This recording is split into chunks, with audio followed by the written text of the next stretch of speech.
How do you think is the best way to showcase it? Is it like the beautifully animated stuff, like maybe a Ghibli scene, or is it what like these over the top things animes do with food? What do you think? Well, I think that's an excellent question, and I think it's one that's kind of hard to answer because, in a sense, I love the beautifully animated stuff. I think that there is so much artistry and creativity in food, and I really invite people to kind of explore that. And I think that those beautiful animations help to convey that to people. Like, it is a wonderful thing. It's a precious resource that we have. There's so much variety in life, and there's so many opportunities to try and make and create, and that should be. And it is such a central part of life too, eating and sharing things with people. And I think for me, it's a big kind of like community thing. Like, I love cooking for people, and so I think those beautiful animations, help to remind people of just the joy of food and of eating and how wonderful it is. On the other hand, I do think it sets unrealistic expectations. I have suffered from this a lot. When you see something in an anime and you're like, oh, I have to make that, and then you make it. And for me, it's not even almost about the food. Especially when I was first starting out, I realized if you don't have the right lighting, if you don't have the right camera, if you don't have the right equipment to take a picture of it, it's not going to look the way that you want it to look necessarily. If you're, for me, in my case, posting it online, if you're in person, it kind of depends on the situation that you're in. You'll see it, but then the rest of your kitchen is an absolute disaster for making it. And you're like, that's why kitchens are usually behind closed doors. Yeah, and it's like, okay, well, it looks nice, but knowing that you have to clean it up, is it worth the effort? Yep. I've gone through that. Yeah. 100%. So I like the animated aspect. On the other hand, when you have food as a central character and it's kind of like driving a plot, or, it is the reason, like for a shokugeki or something, I really like those plot points because often it focuses more on technique and how something is created. And I think that there's a lot to learn from that, even if it's a little bit bogus. Like with the croissant thing, you look at that and maybe it's our own curse of knowledge that we know how croissants are made and what goes into them, where I'm like, oh, I'm not bamboozled by your tricks, Mr. Yakitate Japan man. Yeah, and I will say on that note, like, I have seen so many comments about stuff like that. It's like, oh, well, the character did it this way. I'm like, but that doesn't actually work in real life half the time. And it's when you try to translate anime food. So this is something that I wanted to bring up with you as well, since you are in Japan.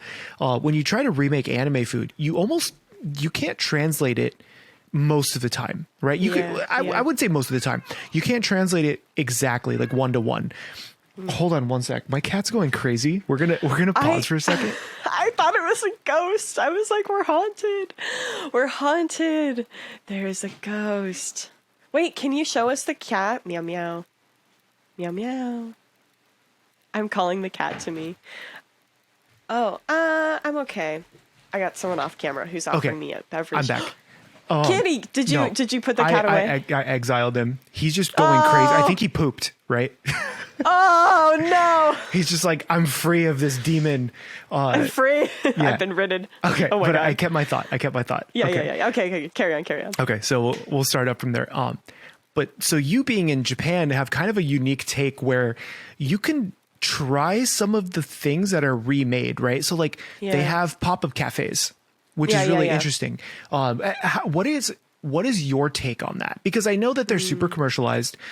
It's just there for show, it feels like, from what I've seen. The only experience I have with it was when they did a Demon Slayer pop-up. And you could probably speak on this, right?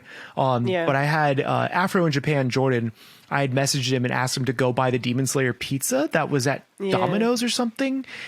And he reviewed it for me, and it was like $40 for a pizza. Yeah. I'm going to go open up a pizza shop in Japan. That just seems like the move, right? That's like a power move right now. Yeah. He said it was $40 and he was like, it was okay. And when I remade it, I was like, okay, it's still really good, but I had to do my own interpretation of it. But like the average fan won't go through 8 hours of prep to make a pizza. So in this case, like what is your, like, how do you see it out there? Have you gone to any of these things? Yeah. Yeah, What do I right. look like, a scrub to you? Of course I've gone to these things. Okay, I have a couple of thoughts about this. So I kind of think of anime cafes in the same way that I think about food at Disneyland. Are you super familiar with Disneyland? Yes. Yeah. That's very so sad to hear. Yeah, they offer, well, okay. Difference between Disneyland in America and Disneyland in Japan. So Okay. let's start with that. So in Japan, the food at Disneyland is Okay. amazing. Okay. Incredible. Show-stopping, legit a Really? reason to go to a park. Oh, yeah. Oh, I could I'm so go sad on now. and on about this. Okay. Yeah, America ain't got nothing. You ain't been to a Disneyland until you've been to Tokyo Disneyland or Tokyo Disney Sea. Well, now I And I'm really going- want to go. Yeah, I'm going this weekend. Dude, we'll go when you come here because Okay, it is fair. so worth it. It's so, the food is just really, really good. I would say that everyone is, the service is great. Everyone's kind and friendly and welcoming and whatever. But in Disneyland, both Disneyland and Disney Sea here, there's like levels of food experiences that you can have. And like there's some very basic, like I'm buying it out of a cart in front of a ride or something like that. There's kind of like dining hall situations where you go in and you kind of have like 3 choices on the menu, all of which are usually really, really good. But you order them and then they prep up for you and you take your tray and go sit down. And then there's more restaurant-based experiences where you sit down, you order from a menu. Usually they have a set menu, but they bring out kind of a really nicely crafted menu, something that is tailored and specific to a theme or an idea. And then you have fine dining, like expensive $300 a head dining At experiences Disneyland, in we're already paying Yeah. like $150 to get in. No, this is the iconic and amazing thing about Disneyland here. Tickets are retail for 8,900 yen, which with the conversion rate right now is around $55 US. Oh my God. I'm going to go to the park. bank, go to an exchange place and just like start changing out for yen for when I come visit. Yeah. 100%. I would if I were you. I doubt it's going to fall that fast. I doubt the yen is going to get more expensive. Probably we have to wait until the end of 2023. I would expect to see it change. But don't take my financial advice. Oh no, on that. I'm terrible at it. So I not would an have no expert. idea. Yeah. But yeah, it's super, super cheap right now. I've got a friend that I was just hanging out with last night who was like, everything is so cheap here. She went to Disneyland, had a great time. The tickets to Disneyland are cheap. The food is cheap. I have had some amazing meals at Disneyland for like $8 US. Oh Which- God, I was gonna curse so loud. I'm like, Yeah, no, yeah, keep it in. yeah. $8? Yeah. What? Yeah. Do you know what you no get? word of a lie. Yeah, well, have you been to Disney here in California?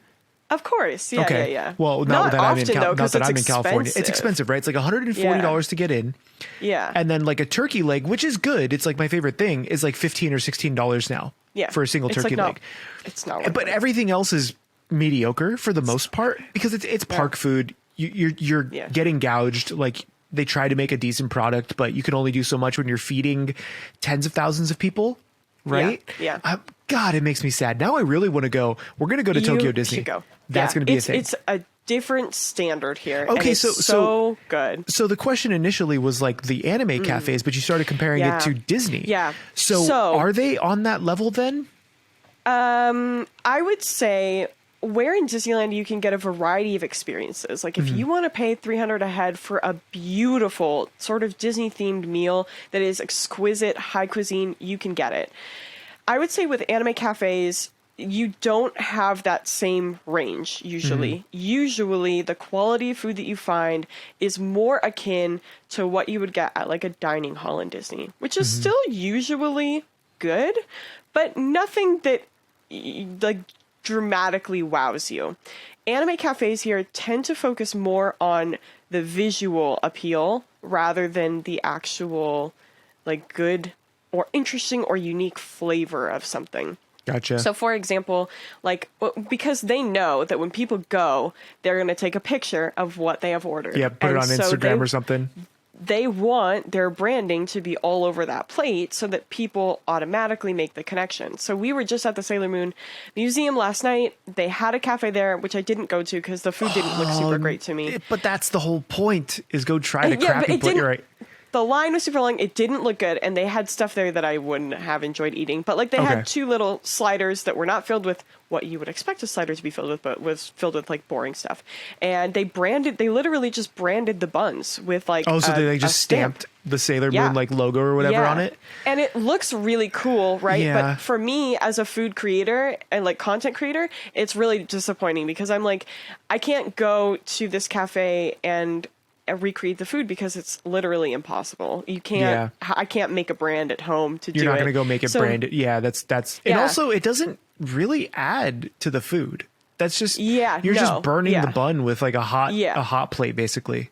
Exactly. So it's focused more on that like commodification of the food of like how can we make it visually attractive and appealing to people? And I would say the food can be a hit or miss. Sometimes it's a really, really good sandwich that you're eating. Sometimes it is not. And it just is sort of boring, kind of falls flat.